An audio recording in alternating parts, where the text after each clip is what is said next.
3교시 시작하겠습니다. 계약서 작성입니다. 지금 행정사법 제2조에 보면 여러분들이 법제처 국가법령정보 들어가서 확인하면 되는데, 행정사가 아닌 자는 계약서 작성할 수 없다. 다만 다른 법률에 특별한 규정이 있는 경우에는 그러하지 아니하다, 이렇게 되어 있습니다. 지금 공인중개사법에 개업공개사가 계약서 작성하라고 되어 있으니까 매매계약서 중개한 경우는 적어도 됩니다. 그런데 지금 최근 수원지방법원 형사 일부 판례에 보면 권리금 계약서를 개업공개사가 작성한 사안에 대해서 벌금 100만 원 선고유예 받았습니다. 권리금은 중개사물이 아니기 때문에 계약서 적으면, 권리금 계약서는 개업공개사가 적으면 안 된다는 최근 판례가 나왔다고요. 충격적이죠. 매매계약서는 적어도 됩니다. 중개했기 때문에 개업공개사가 적어야 됩니다. 안 적으면 안 되죠. 구두로 계약하면 안 되죠. 민법상은 구두계약도 계약이지만 공인중개사법상 구두계약하면 업무정지라고요. 공인중개사법 위반으로 반드시 문서로 작성해야 되고요. 소공도 가능은 합니다. 할 의무는 없고요. 계약서 작성은 중개가 완성되어야 하고 거래 당사자 쌍방에게 교부해야 되고 5년 동안 원본, 사본 또는 전자문서를 보존해야 됩니다. 옛날에는 사본 보존이었는데 바뀌었어요. 왜냐하면 컴퓨터로 출력하니까 이게 원본인지 사본인지 표가 안 나잖아요. 다 똑같잖아요. 그럼 다시 복사해서 보존해야 됩니까? 이렇게 물으니까 이제 원본, 사본도 가능하고, 전자문서라는 거는 이게 PDF 파일로, 파일 형태로 만들어 가지고 이 PDF 파일로 만들어서 보존하는 게 좋아요. 그러면 그게 분류하기가 쉽고 사람 인적사항만 이름만 적으면 바로 출력 불러오기가 가능하도록 이렇게 보존해야지. 그냥 이게 원본 보존해 놓으면 어디 있는지 몰라 가지고 개업공개사 등록관청에서 조사 나오면 몇 년 몇 월 며칠 박용덕 씨 계약서 그거 가져오세요 이렇게 한다고. 그럼 그거 찾는다고 헤매고 있고 아주 어디 나는지 모르겠는데 이러면은 그 자체가 업무정지죠. 그 PDF 파일로, 파일 형태로 보존해도 됩니다. 그리고 이게 전자문서죠. 이게 다만 전자계약서를 작성해서 공인전자문서센터에 보관되어 있는 경우는 제외한다. 이 말은 따로 종이계약서를 출력해서 보존할 필요 없다는 이야기입니다. 거래계약서 법정서식 없고 아까 국토부 장관이 표준서식 정해서 사용을 권장할 수 있다고 했고요. 서명 날인 앞에서 말했습니다. 개공, 당해물을 수행한 소공이어야 되는데 법인인 경우 대표자, 분사무소인 경우 책임자가 서명 및 날인해야 됩니다. 거짓계약서, 다운계약서, 업계약서, 이중계약서 적으면 임의적 등록 취소, 개공은, 소공은 자격 정지할 수 있습니다. 계약서 필요적기사항, 우리 암기 프린터는 9번, 10번에 있고요. 교과서는 259페이지에 있습니다. 인물계약금, 인권조교, 거래 당사자 인적사항, 물건의 표시, 계약일, 그 밖의 약정 내용, 거래금액. 그 밖의 약정 내용은 있을 경우만 적는 거지 없으면 적을 필요 없죠. 보통 현업에서는 그 밖의 약정 내용 이게 공인중개사법 규정된 건 외에는 민법 등 상관례에 따른다 이런 거 적어놨던데 그런 거는 적을 필요도 없죠. 그런 거는 적을 필요 없어요. 근데 그런 걸 많이 적더라고요. 보면 현업에서. 자, 그 다음에 거래 금액, 거래 금액입니다. 앞에 확인 설명할 때는 거래 예정 금액 설명했죠. 계약서는 거래 예정 금액을 적어야 된다 하면 X입니다. 거래 예정 금액은 일종의 시세고요. 이거는 실제 거래 금액을 적어야 됩니다. 물건의 인도일시, 권리전 내용, 조건, 기한.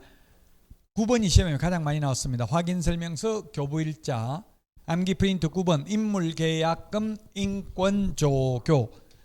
9가지 반드시 기재해야 됩니다. 부동산 등기 특별조치법, 이건 뒤에 실무에 나오니까 그때 하도록 하겠습니다. 자, 그 다음에 262페이지 손해배상 책임 보정 설정인데요. 개업공개사가 중개행위를 함에 있어서 고의 또는 과실, 고의 또는 과실입니다. 그래서 시험에 고의 또는 중대한 과실에 한하여 손해배상 책임이 있다 하면 X입니다. 경미한 과실도 손해배상 책임이 있습니다.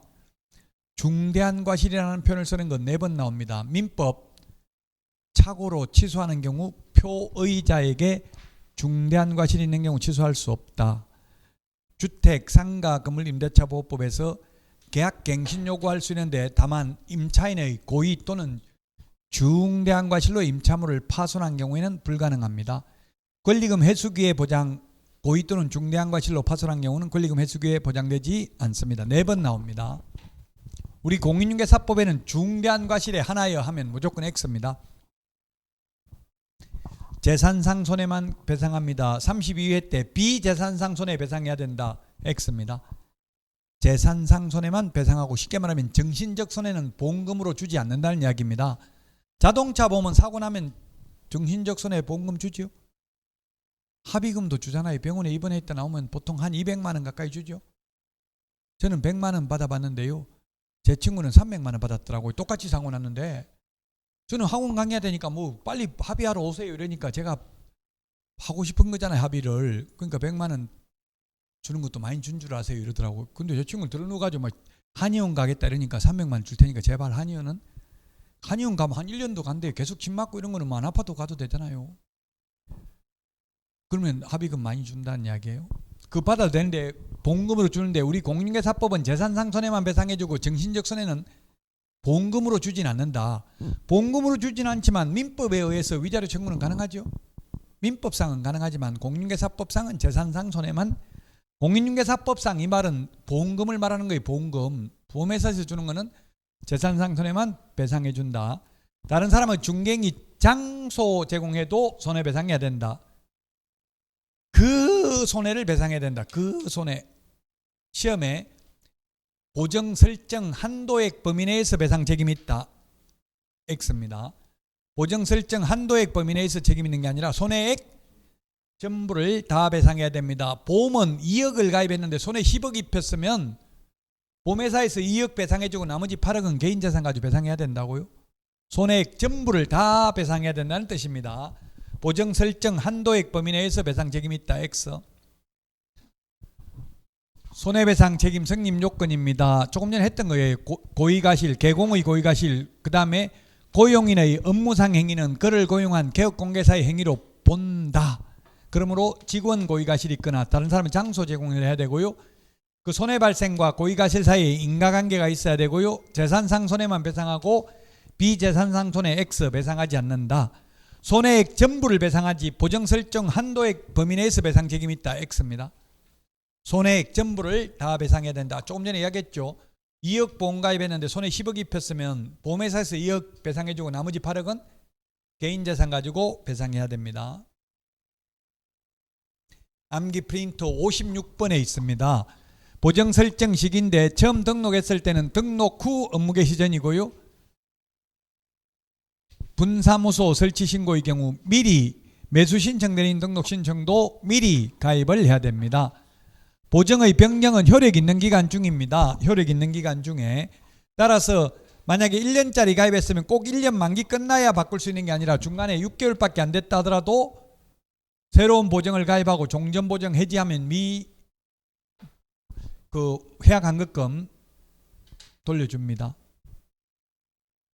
자동차 보험도 1년 가입했다고 1년 안 가도 돼요. 바꿔도 돼요. 다른 걸로. 현대화재 회상 가입했다가 삼성화재로 바꿔도 되죠. 차 팔면 바꿔도 되잖아요. 새로 다른 거로. 꼭 만기까지 안 가도 된다고. 시험에 만기 끝나야 바꿀 수 있다 하면 X라고요. 만기 안 끝나도 바꿀 수 있다. 근데 현실적으로 현실하고 시험하고 좀 상관 안 맞는 게 있는데요. 현실적으로 바꾸면 손해죠. 해약 환급금 받으니까 어떻게든지 만기 끝나는 게 좋긴 한데요. 이론적으로는 바꿔도 되고 제가 보험 가입했다가 3개월 만에 해약하니까 40%밖에 안 나오더라고요. 생명보험 들었다가 한 달 가입하고 해약하면 아무것도 안 나오잖아요. 그래 손해니까 할 필요는 없는데 시험에는 뭐 손해인지 묻는 게 아니고 가입할 할 수 있다고요. 효력 있는 기간 중에.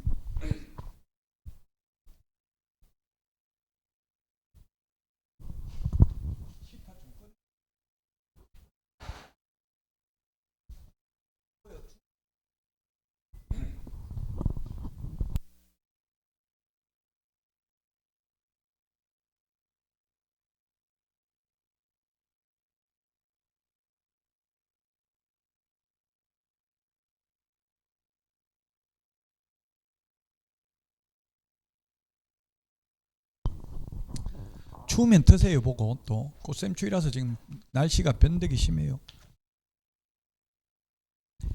자, 변경 효력 있는 기간 중인데 만기 끝나야 변경 가능하다. X입니다. 효력 있는 기간 중에 만료되었을 때는 만료일까지입니다. 우리 그 자동차 보험 같은 경우는 만료되기 하루 전에 아마 가입해야 될 거예요. 왜냐하면 자동차 보험 같은 거는 가입하고 12시간인가 지나야 효력이 발생해요. 근데 우리는 만료일까지만 가입하면 됩니다. 오늘 만기 끝나면 만기 끝나는 날까지 가입하면 돼요. 시험에 만료일 다음 날까지 가입하면 된다. 30일 이내 가입하면 된다. 15일 이내 가입하면 된다. X 출제됐습니다. 손해배상해 주면 15일이지만 만기 끝났을 때는 만기 끝나는 날까지 가입해야 된다고요? 손해배상 이것도 15일 대신에 30일 X로 출제됐습니다. 그 다음에 우리 중개대상물 확인 설명은 의뢰 받은 경우 중개 완성 전에 미리 설명해야 되는데 보험 가입했다는 말은 미리 계약도 하기 전에 손님 오자마자 제 보험 가입돼 있는데 사고 나면 배상해 주려고, 제가 사기치 가지고 만약 사고 나면 배상해 주려고 보험 가입돼 있는데 이 말을 아직 계약도 하기 전에 이 말을 하면 계약하겠어 안 하겠어? 무서워가 너 사기치려고 생각하고 있냐 이러겠죠. 미리 설명할 필요 없다고 그래서 중개 완성이면 계약 성립되고 나서 그때 내 보험 들어있으니까 2억까지는 서울보증보험에서 협회 공제조합에서 주니까 걱정 안 하셔도 됩니다. 설명해야 된다고. 그리고 설명만 하면 끝나는 게 여긴 쌍방에게 설명해야 돼. 우리 중개대상물 확인 설명은 조금 전에 취득 의뢰인 1방에게만 설명하면 된다 했죠. 이건 쌍방에 설명해야 된다고요. 왜냐면 이건 손해를 매도인 매수인에게도 입힐 수 있거든요. 그리고 보증관계 증서를 거래 당사자 쌍방에게 다 교부해야 됩니다. 쌍방에게 교부하는 게 세 가지입니다. 지금 현실적으로 중개업소에 이게 파일처럼 비닐봉지 비슷한 파일에 이게 넣어가지고 주더라고요. 세 개. 계약서, 확인설명서, 보증보험 증권 이거 세 개 줘요. 공제증서나 이거 쌍방 교부해야 됩니다. 그리고 공탁금은 3년간 회수할 수 없습니다. 공탁은 법원에 맡겨놓는 게 공탁인데요. 왜 3년간 회수할 수 없냐면 손해배상 소멸시효가 민법 766조 손해가 발생한 날로부터 10년, 손해가 있음을 한 날로부터 3년이더라고요. 상속, 오늘 그 LG 뉴스에 계속 나오던데 LG 상속 분쟁 그것도 제척기간이 부당한 침해를 있는 걸 안 날로부터 3년, 그 다음에 상속 개시일로부터 10년 지나면 더 이상 소송도 제기 못해요.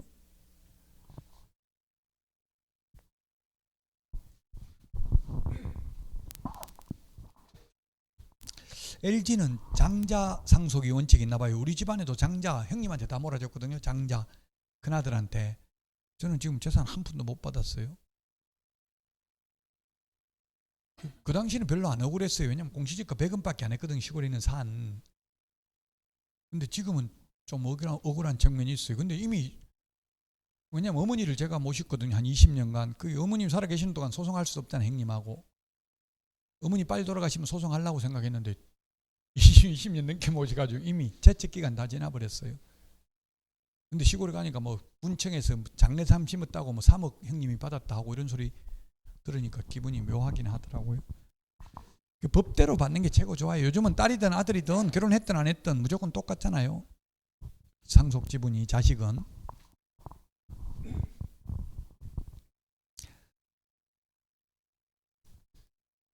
(3년간) 회수할 수 없습니다. 이것도 소멸시효 3년. 완기 프린트 46번에 6번에 있죠. 46번에 6번 맞는지 한번 찾아볼까요? 46번에 6번. 6번이 아니네. 업무정지 제척기간인데 뭘 맞아요? 맞기는 6번 아닌데 13번에 있네. 13번 13번에 있죠. 46번에 46번에 13번 아닌데 13번도 아닌데 권리금 손해배상 소멸시효고 공탁금이 11번 11번에 있네. 11번 12번 11번 12번에 있죠. 맞아요? 맞아요 안 맞아요? 11번 12번 46번에 제가 이 프린트를 안 보고 그냥 번호를 말하니까 번호가 틀릴 수 있어요. 제가 번호까지 다 암기하기는 어려울 수 있어요.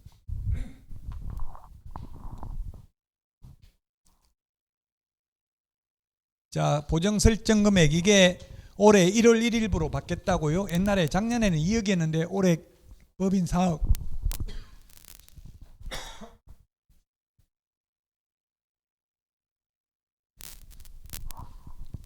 법인은 4억 이상, 분사무소는 2억 이상, 개인 2억 이상,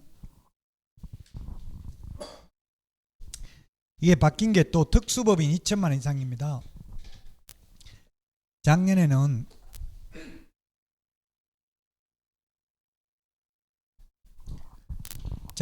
지역농협만 1,000만 원 이상이고 나머지 특수법인은 일반 법인하고 똑같았거든요. 올해 바뀐 게 모든 특수법인, 지역농협, 산업단지관리기관, 지역산림조합, 한국자산관리공사 모두 다 2천만 원 이상으로 바뀌었다고요. 작년에는 지역농협만 1,000만 원 이상이고 나머지 특수법인은 일반 법인하고 똑같았다고요. 지금은 모든 특수법인이 2천만 원 이상이에요. 모의고사 이달부터 모의고사 보죠. 보고 충격받고 포기만 안 하려면 보는 게 좋습니다. 충격받아 보는 게. 근데 처음 듣는 말은 없을 거예요. 뭐 용어 자체가 단어를 처음 보는 단어는 없는데 답은 다 틀려 있을 가능성이 많아요. 17.5점밖에 안 나온다고요. 그걸 극복해야 돼요. 그 다른 학원에는 사실 이거 암기 프린트도 지금 다른 학원에 제가 강의하는데 이게 못 내주고 있어요. 아직도. 이거 내주면 뭐 충격받아가지고 이게 너무 뭐 이렇게 암기할 게 많냐 해가지고 그만두면 네가 책임질래 이렇게 해가지고 못 줬어요. 다른 학원에. 근데 우리 학원은 뭐 프린트 못 주고로 이렇게는 안 하던데 이게 문제풀이 이거 내드린 것도 다른 학원에 안 내주는 학원 많아요. 이게 복사비가 또 1년 내가면 이게 좀 될 수도 있잖아요. 여러분들은 당연하다고 생각하실지 모르지만 안 주는 학원도 있어요. 저는 주고 싶은데 못 주는 학원도 있다고요.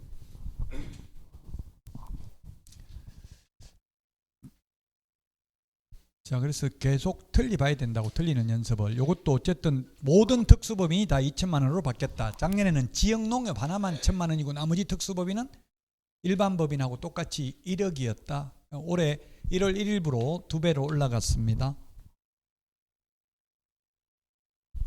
이 셋 중에서 우리 그 옛날 모의고사에 보면 이 셋 중에 하나를 택일하여야 한다가 오로 돼 있더라고요. 모의고사에. 실제 시험에 택일하여야 한다 이런 게 나온 적은 없고요. 근데 택2 해도 되고 택3 해도 돼요. 법에 명확한 규정이 없으면 어떻게 해석을 해야 돼요? 한목적성, 법 제정 목적에 합당하도록 해석해야 되겠죠. 법조문에는 뭐라고 돼 있냐면 보증보험에 가입하거나 공제, 가입 또는 공탁하여야 한다 이렇게 돼 있다고요. 이 말은 세 개 다 해도 되고 셋 중에 하나만 해도 된다는 뜻이지 택1 해야 된다 이 말은 한 개만 선택해야 되고 두 개 선택하면 택2 하면 안 된다는 이야기잖아요.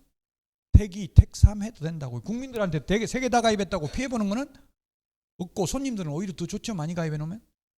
그래서 시중에 있는 모의고사에 택1 하여야 한다 그걸 오로 해놓은 경우도 있기는 하더라고요.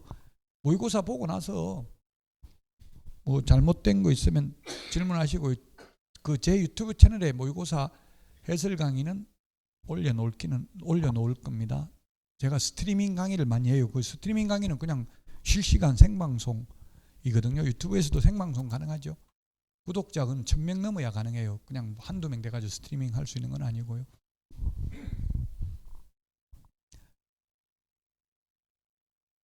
우리나라 공인중개사법 강사 중에서는 제가 3위 안에 들어요. 유튜브 구독자 수로 들면 3명 안에는 들어간다고요? 별로 없어요. 강의 잘한다 소리는 안 했으니까 또 댓글에 강의도 못하는 게 또 그런 거 달지 마세요. 명예훼손에 해당될 수 있어요. 옛날에 댓글 다른 사람이 있어 강의도 못하고 여자만 밝히고 돈만 밝힌다 이렇게 해가지고 또 달아놓으니까 사람 참 미치겠더라고. 그 와이프가 그래 너 밖에 뭔 짓 하고 돌아다니니까 이런 거 댓글 달리냐 이래가지고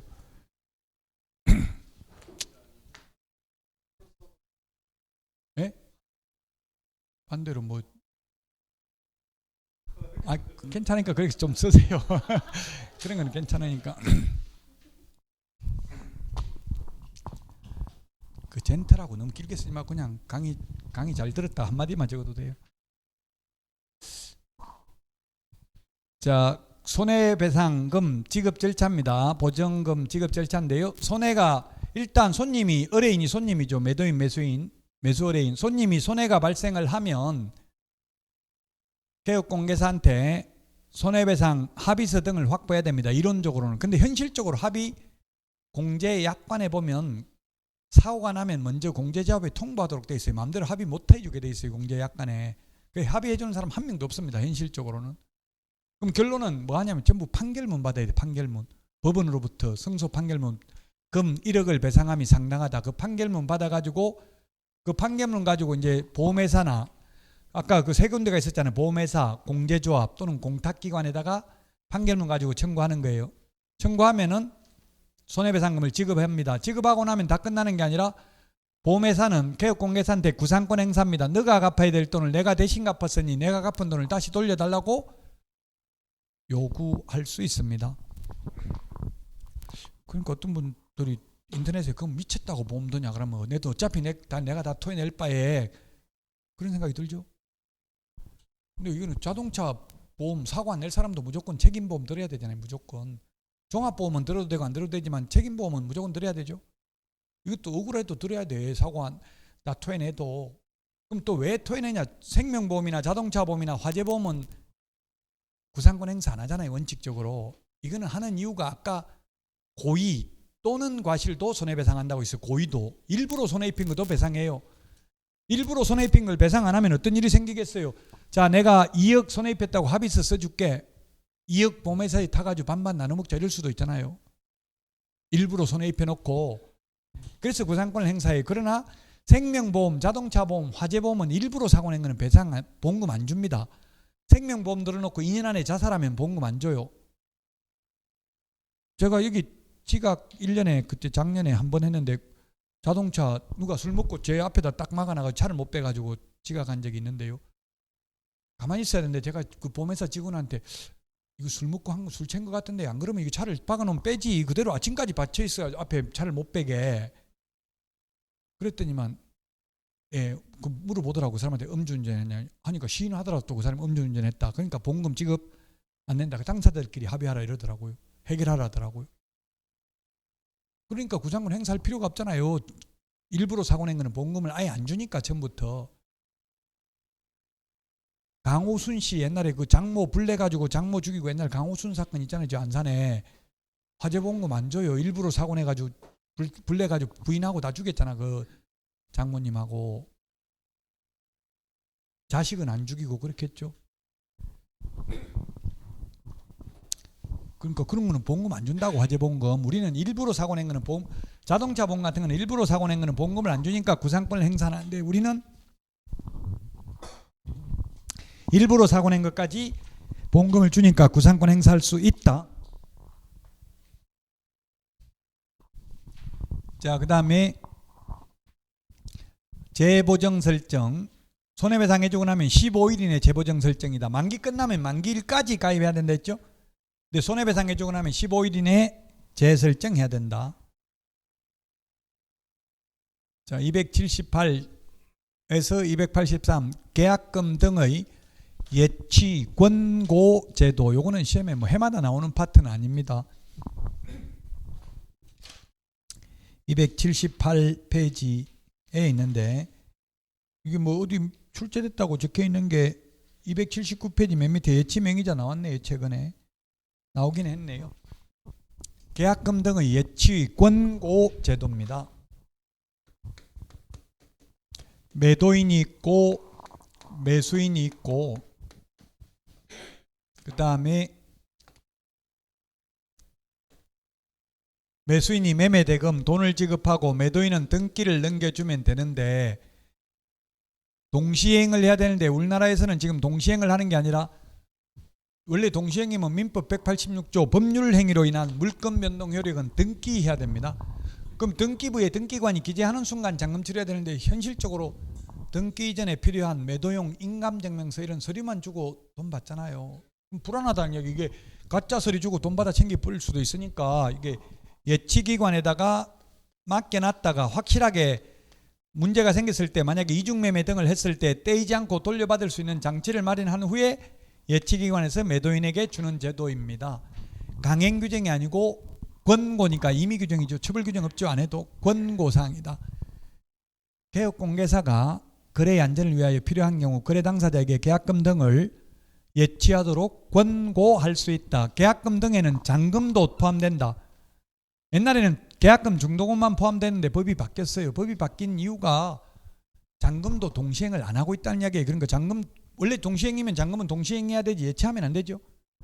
동시행을 안 하고 있으니까 잔금마저도 예치하도록 권고할 수 있다. 예치 명의자 개공은 신체보전, 개공은 신체보전 7명 명의로 예치하도록 권고할 수 있습니다. 시험에 제3자 명의로 예치하도록 권고할 수 있다. 법원 명의로 예치하도록 권고할 수 있다. 매도인 명의로, 매수인 명의로 X 출제됐습니다. 개공은 신체보전 7명 명의로 예치할 수 있고요. 예치기관은 이게 암기 프린트는 몇 번에 있어요? 16번 맨 밑에 있죠. 16번 맨 밑에. 16번 맨 밑에 예치기관은 금융기관 공제사업을 행하는 자 신탁업자고요. 반환보증서 발행기관은 금융기관 보증보험회사입니다. 그 다음에 이 예치권고제도와 관련하여 소유되는 실비는 매수, 임차, 그 밖의 권리를 취득하려는 의뢰인이 부담합니다. 지금 매수인이 불안하니까 예치하니까 자기가 돈 내야 되겠죠. 거기 암기 프린트 52번에 16번에 있네요. 16번, 15번 두 개 비교해야 돼. 오늘 두 개 다 합니다. 15번, 16번, 52번에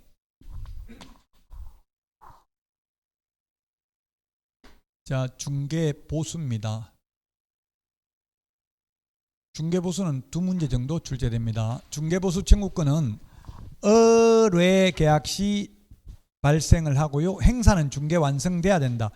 거래계약 성립을 정지조건부로 집 팔아주세요 하면 이때 발생을 한다. 실제 돈 받는 거는 거래계약이 성립되어야 받을 수 있고요. 개업공개사의 고의 또는 가실로 무효 취소 해제된 경우에는 소멸한다. 그래서 우리 손님이 집 팔아달라고 하면서 개업공개사가 팔아달라고 하면 팔아주면 중개보수는 줄 겁니까? 안 줄 겁니까? 물어요 안 물어요? 현실적으로? 안 묻잖아요. 그냥 판례가 약속 안 해도 받을 수 있다. 왜냐하면 상법상 상인이므로 장사꾼이니까 당연히 남겨 먹어도 된다. 장사하면 뭐 아버지도 한테도 남겨 먹는다고 하잖아요. 그래서 상법상 상인이므로 특별히 중개보수 줄래 안 줄래 말 안 해도 받을 수 있다. 판례입니다. 1958년도 판례가 계속 유지되고 있습니다. 개업공개사 고의가실 없이 무효 취소 해제된 경우에는 중개보수 받을 수 있습니다. 거래 당사자의 이행지체로 계약이 깨진 경우 중도금을 안 줘가지고 계약 깨지면 개업공개사는 중개보수 받을 수 있습니다. 개업공개사의 고의가실로 무효 취소 해제되면 못 받지만 고의가실 없으면 받을 수 있다고요. 그래서 계약금을 통상 10% 받아야 되지 실제 있었다고요. 부평에서 40억짜리인데 2천만 원 가계약금 비슷하게 받았겠죠. 보통 통상적으로 계약금은 거래금액의 10%, 가계약금은 계약금의 10%, 그러니까 가계약금은 한 1%, 이 정도면 최소한 4천만 원은 그래야 돼. 가계약금이라도. 2천만 원 받았다가 집에 가서 물어보니까 그거 왜 사냐, 지금 집값 건물 계속 내려가고 있는데, 이렇게 해가지고 그냥 2천만 원 포기할 테니까 계약 없던 걸로 하자. 오케이. 매도인도 그럼 다른 데 팔면 되니까 2천만 원 벌었으니까 좋다 했는데 개업공개사가 소송 제기해서 4구 36 3,600만 원씩 달라고 양쪽에 다. 그러니까 매도인은 난 지금 돈 받은 거 2천만 원밖에 없는데 중개보수를 더 달라는 게 말이 되냐 했는데 판례는 주라고 했어요. 그러니까 계약금을 10% 받았으면 4억 받았으면 주고도 남는 거잖아요. 아니면 가계약금 4천만 원이라도 받았으면. 가계약금 원칙적으로 돌려줘요? 안 돌려줘요? 안 돌려줘요. 지금 줍줍을 하고 있는데 지금 천안에 보면 줍줍을 2개 좋은 거 하더라고. 한 4억 8사제곱미터가 4억인데 줍줍인데 이게 500만 원 달라더라고. 가계약금 500. 가계약금 500만 원 받고 한 2, 3일 안에 다시 본계약 한다던데, 그럼 500만 원 낸 거 돌려줍니까? 계약 만약 변심하면 모르니까 안 돌려준다 하더라고요. 가계약금 원칙적으로 안 돌려준다고요. 이게 그 전환에 지금 이게 민간 참여 공공 분양이에요. 민간 참여 공공 분양. 원래 경기도시개발공사에서 해야 되는데 LH는 브랜드가 있지만 충남도시개발이구나. 저기 천안이니까 경기도시개발공사도 많이 합니다. 지금 파주에 운정지구에 현대 아이파크 이것도 원래 경기도시개발공사인데 브랜드만 아이파크에 민간참여 공공분양 이런 게 많이 있어요. 인천에도 많고요. 어쨌든 그런 건데 지금 완전 줍줍이니까 다 미분양돼 놓으니까 그냥 바로 동호수 지정 받을 수 있고 괜찮더라고. 통장도 안 써도 되고. 이제 가격이 좀 4억대 초반이니까 비싸죠, 천안에서. 근데 그 옆에 주변 시세는 7억 8억 하더라고요. 천안이 엄청나게 비싸요. 천안 이게 그 천안 아산역 있는데 천안은 아산 온양온천 아산역 있는 데가 비싸죠. 천안하고 아산하고 경계에 있는데 탕정지구라고 있어요. 탕정지구 삼성전자 있는데 거기를 말하는 거예요.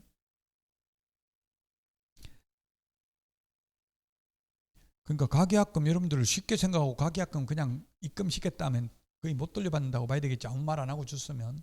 그것도 계약 내용이 어느 정도 특정되어 있다면 계약금의 일부라고 봐야 됩니다. 그냥 좋은 물건 나오면 하나 잡아주세요 하고 맡겨놓은 거는 그는 계약이 성립됐다고 볼 수 없다. 너무 계약 내용이 특정 안 돼 있잖아요. 좋은 물건, 뭐가 좋은 물건인지 아직 그는 특정할 수 없으니까 어느 정도 계약 내용이 특정되어 있으면 계약금의 일부라고 봐야 됩니다.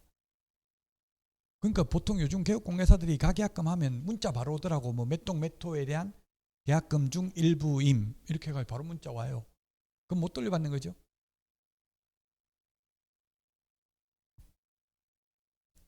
자, 중개 보수 요율이 나와 있네요. 주택의 경우에는 매매 교환은 0.7, 임대차는 0.6% 범위 내에서 시도 조례로 정합니다. 협의가 가능합니다. 협의가 가능한데 더 받는 거는 협의 안 되고 깎는 것만 가능해요. 그 다음에 주택 외의 경우 국토부령으로 정하는데 국토부령에 보면 85제곱미터 이하 주거용 오피스텔의 경우 매매 교환은 전부는 5, 임대차는 전부는 4고요. 그 다음에 85제곱미터 초과하는 주거용 오피스텔 주택 외 상가, 토지, 임목, 공장재단, 광업재단은 매매든 임대차든 모두 전부는 9 범위 내에서 당사자 협의입니다. 협의.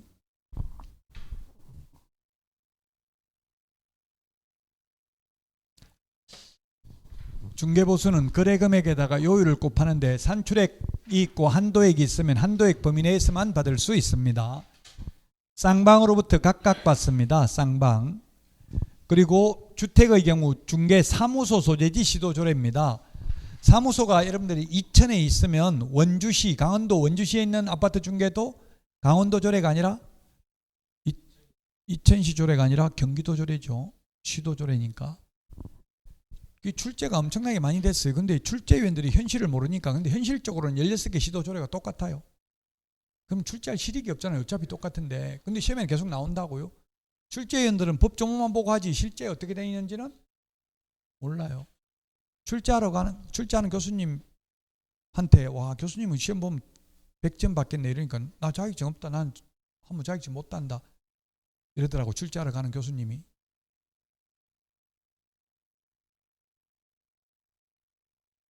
출제하러 가는 교수님들도 저보다 나이 많은 사람은 없더라고요. 나는 교수님 나이 많은 줄 알았더만 없어요. 저보다 나이 많은 사람 다 퇴직하고 없다고요. 제가 말한 그 교수님은 저하고 동갑인데 그래도 제가 제 지도교수 해놓으니까 나이 동갑이라도 죽을 때까지 그냥 은사님으로 모셔야 돼요.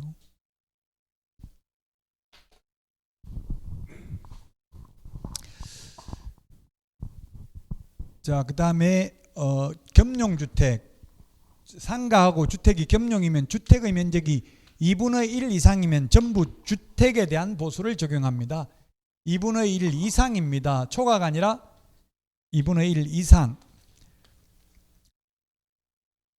보통 상가주택 이런 게 뭐 1층은 상가고 2층은 주택이고 이런 게 많이 있더라고요. 이런 게 딱 면적이 둘 다 100제곱미터 똑같다면 전부 주택에 대한 규정을 적용한다고. 주택이 좀 더 중개 보수가 낮은 편이죠. 그래서 2분의 1 초과 이렇게 하면 X입니다. 이상입니다. 이상. 딱 절반만 주택이라도 전부 주택에 대한 보수를 적용하고요. 지급 시기는 당사자 약정인데 약정이 없으면 거래 대금 지급이 완료된 날이고요. 부가가치세는 별도로 받아도 된다. 중개보수 100만 원 외에 부가가치세 일반가세 사업자라면 10% 받아도 되고요. 간이가세서 합자면 4% 받아도 됩니다. 한도액 초과 부분은 전부 무효가 아니라 초과 부분만 무효다. 점유계정, 민법에서 점유계정 동일 3번 들어가야 되는데 이게 뭐냐면 주인이 집 팔고 그 자리에 다시 세입자를 눌러 사는 경우, 그럼 팔면 매매계약이 이루어지고 또 그 자리에 세입자를 눌러 사면 임대차 계약이 이루어지죠. 동일한 중개사물에 대하여 동일 당사자 간에 매매를 포함한 둘 이상의 거래가 동일한 기회에 이루어지는 경우 매매에 대한 거래 금액만을 적용한다. 집 팔고 그 자리에 세입자를 눌러 사는 경우 매매에 대한 거래 금액만을 적용한다. 매매하고 임대차가 동시에 일어나도 중개보수 한 번만 주면 된다. 자, 거래 금액은 매매 대금인데요. 분양권인 경우 실제 납입한 금액에다가 프리미엄까지 합산합니다. 판사가 판결한 게 다 진리에 부합한다고 단정할 수는 없죠. 지금 이 프리미엄은 전부 플러스 프리미엄 붙는 것만 생각한 거예요. 저 같은 경우 마피, 마이너스 피로도 많이 팔아봤거든요. 예를 들면 계약금이 2천만 원인데 마이너스 피 2천이면 실제 돈 주고 받는 거 하나도 없어. 그냥 명의만 넘겨줬어요. 저는. 그럼 한 푼도 못 받아요. 중개보수 이 판례대로 하면. 이게 판례거든요. 판례라고요. 프리미엄. 예를 들면 분양가가 5억인데 계약금 5천만 원 들어간 상태에서 프리미엄 5천 붙었으면 1억 주고 거래하는 거니까 1억에 대해서 중개보수 받는다 이 말이에요. 실제 주고 받는 돈, 실제 납입액이라고요. 분양가가 아니고. 지금 신한 싱크밸리인가 이런 거 지금 전매 가능하죠. 여기 이천에 신한 싱크밸리 없어요. 그런 거. 104면 지금 전매 가능하잖아요. 그거 6개월 지나면. 그러면 그거 전매하려면 뭐 예를 들면 그 분양가가 한 84제곱미터 4억 초반인 것 같은데요. 그럼 계약금 4천만 원 들어가고 지금 중도금도 두 번은 들어갔겠구나. 그럼 한 5천만 원씩 잡고 계산하기 좋게 그럼 중도금 두 번 들어가 1억 5천 들어가 있어요. 지금 현재. 그럼 분양가 4억이라도 4억에 대해서 계산하는 게 아니라 1억 5천 들어가 있는 데다가 P가 5천 붙었으면 2억에다가 곱하기 요율 한다 이 말이에요. 분양가가 아니라 실제 들어간 돈에다가 P가 붙었으면 P를 붙이고 마이너스 P가 마피면 마이너스 시키면 되겠죠.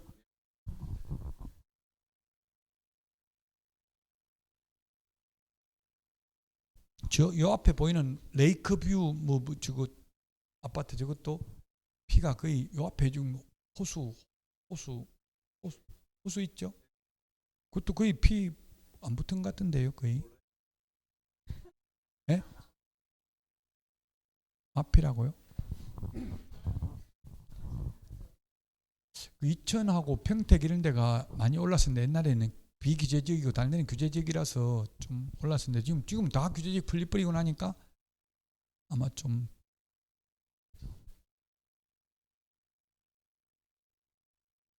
용인이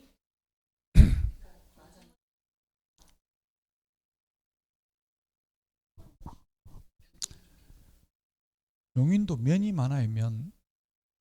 남사면, 용인시 남사면 이런 데는 엄청나게 오산 근처죠. 남사면 이런 데는 그 동탄하고도 좀 가깝고.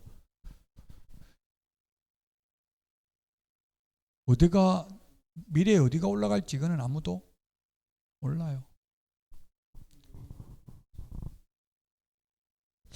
저는 용인은 지금 신도시가 별로 없고 난개발이잖아요. 크다 보니까 별로 저는 용인이 떨어지면 떨어질 가능성이 많다고 보는데요. 사람마다 다 다른데 용인은 어쨌든 동백지구하고 수지 뭐 이런데 몇 군데 없어요. 택지지구가.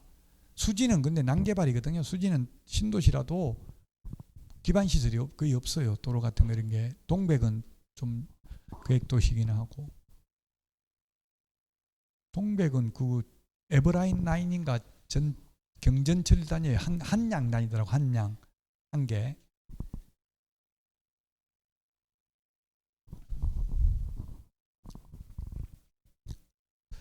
자, 교환인 경우에는 거래 금액이 큰 걸 기준으로 합니다. 거래 금액이 큰 걸 기준으로 합니다. 중개 보수가 큰 걸 기준으로 하는 게 아니고요. 2억짜리 상가와 3억짜리 주택을 교환하는 경우에는 이런 경우 주택은 0.4%입니다. 그 시도 조례에 의하면 상가는 0.9%니까 180만 원입니다. 180만 원씩 각각 받는 게 아니라 거래 금액이 큰 걸 기준으로 하니까 120만 원, 120만 원이죠. 0.4%면 120만 원씩을 각각 받을 수 있다. 중개 보수가 큰 게 아니라 거래 금액이 큰 걸 기준으로 합니다. 그 다음에 보증금 외에 월세가 있는 경우 보증금 더하기 월세 곱하기 100을 한 금액이 5천만 원 미만이면 보증금 더하기 월세 곱하기 70을 하고요. 5천만 원 이상이면 그대로 곱하기 100을 합니다. 그래서 500만 원에 보증금 500에 월세 45만 원이면 곱하기 100을 하면 4,500 더하면 5천만 원. 이런 경우는 그대로 5천만 원 곱하기 요율. 만약 상가라면 0.9% 곱하면 5945 45만 원이고요. 중개보수가. 근데 보증금 500에 월세가 40만 원이면 40만 원 곱하기 100을 하면 4,500밖에 안 나오죠. 이렇게 5천만 원 미만이 나오면 곱하기 100을 하는 게 아니라 70을 한다. 47은 28, 2,800만 원 더하기 500만 원 하면 3,300만 원이다. 3,300만 원 곱하기 0.9%를 하면은 39, 27, 39, 27, 29만 7천 원이다. 그러면 5만 원 월세 깎아주는 순간 중개보수가 15만 3천 원 줄어들었습니다. 양쪽 다 받으면 30만 6천 원 줄어들었어요. 그래서 현업에서 이런 걸 여러분이 임차인 입장에서 이거 주인한테 5만 원만 좀 깎아달라고 이야기 좀 해주세요. 개업공개사님 하면 화내요. 절대 안 됩니다. 이거 지금 50만 원 하던 거 겨우 5만 원 깎아놓은 건데 또 더하면 지금 욕구 넘습니다. 아예 말도 안 하고 그냥 자기 선에서 차단해. 30만 원 날라가잖아요. 30만 6천 원 중개보수가.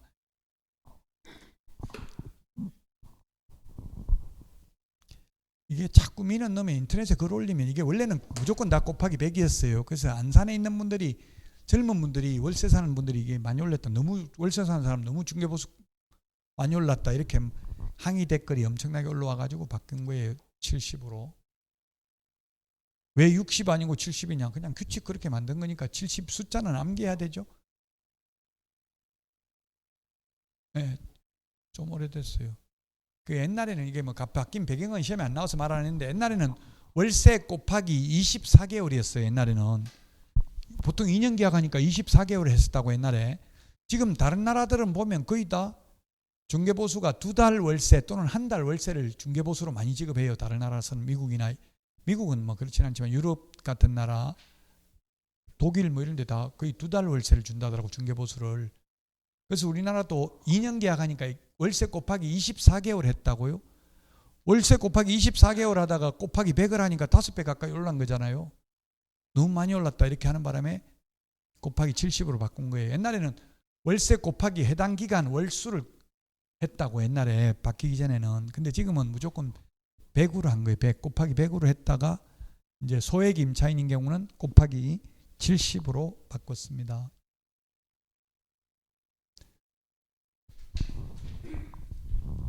중개보수는 참여중개, 거래계약을 승사시켜야 받는 거고요. 실비는 계약 승사와 상관없이 등기사항 증명서, 발급비용 등을 받을 수 있다. 중개보수는 쌍방으로부터 각각 받습니다. 따라서 계산해가지고 곱하기 1을 해야 됩니다. 근데 실비는 우리 암기 프린트 아까 52번에 19번 52번에 19번이 아니네. 15번, 16번 52번에 15번, 16번 이 두 개를 구분해야 되겠습니다. 그래서 권리 이전 의뢰인한테 받고요. 그 계약금 등의 외치경 권고제도와 관련 비용은 매수 임차 의뢰인한테 받습니다. 지급 시기는 당사자의 약정이고요. 권리금은 중개보수에 제외된다. 이 말은 권리금 알선하고는 보수를 못 받는다는 뜻이 아니라 중개보수 0.9% 상한선 적용이 안 되니까 권리금 알선하고는 10% 받아도 상관, 공인중개사법 위반은 아니라는 이야기입니다. 계약금 등의 예치 권고제도와 관련된 비용은 매수 임차 의뢰인한테 받을 수 있다. 일반 중개계약, 전속 중개계약, 부동산 거래 정보망. 정보망은 개업 공인중개사 상호 간의 정보를 교환하는 체계. 전속 중개계약은 특정한 개업공개사에 하나여 중개를 일임하는 중개계약을 말하고요. 의무와 책임이 많이 나온다. 의무에 보면은 시인성실, 품위유지, 공정중개, 비밀준수 의무가 있었고요. 그 다음에 확인설명 의무, 계약서 작성 의무, 손해배상 책임, 보정설정 의무가 있었습니다. 중개보수 2문제, 계산하는 거 1문제, 일반적인 내용 1문제에서 2문제가 출제됩니다. 지난주 중요했고요. 오늘도 중요하고요. 다음 주에도, 다음 주까지 하면 벌써 법령 끝입니다. 법령. 조금 빨리 나가는 편이죠. 지금 이게 법령이 실무에 이제 원래 우리 산업인력공단에 분류되어 있는 것처럼 강의를 하다 보니까 그렇습니다. 다음 주에 이제 공인중개사법 끝까지 하는데 여기까지 하면은 28문제 나옵니다. 여기까지 하면 28문제. 그 다음 주도 중요해. 그 다음 주에는 부동산 거래 신고 등에 관한 법률이 9문제 출제됐어요. 작년에. 다음 주까지가 특히 중요하다고. 앞으로 2주 동안 더. 협회는 설립할 수도 있고 안 할 수도 있다. 가장 큰 특징이 회원 가입해도 되고 안 해도 된다. 지금 회비 6,000원밖에 안 합니다. 한 달에 내는 게 6,000원 내야 3번 이상인가 내야 그 선거권이 있어요. 그 다음에 보충적 규칙이 보칙입니다. 교육제도 시험에 반드시 나오고요. 암기 프린터 53, 수수료는 암기 프린터 52, 포상금은 암기 프린터 28번에 있나요? 28번. 각각 시험에 다 1문제씩 나올 수 있습니다. 그 다음에 행정처분은 시험에 2문제 정도 출제됩니다. 암기 프린터는 16번, 17번, 18번, 19번 2문제 정도 나오고요. 행정형벌과 질서벌이 2문제 정도 나오는데요. 암기 프린터 20, 21, 22, 23, 25, 6번 해서 2문제 정도. 그래서 여기서 4문제, 그리고 5, 6, 7, 8문제 정도, 다음 주에도 한 8문제 정도 출제되는 내용입니다. 행정처분하고 행정형벌, 질서벌 요거는 단순히 암기하는 내용입니다. 판사나 검사들도 징역벌금 이거 다 암기 못하겠죠? 대학 교수도 못합니다. 저는 암기합니다. 강사기 때문에. 여러분도 암기해야 됩니다. 시험 봐야 되니까 벌칙도.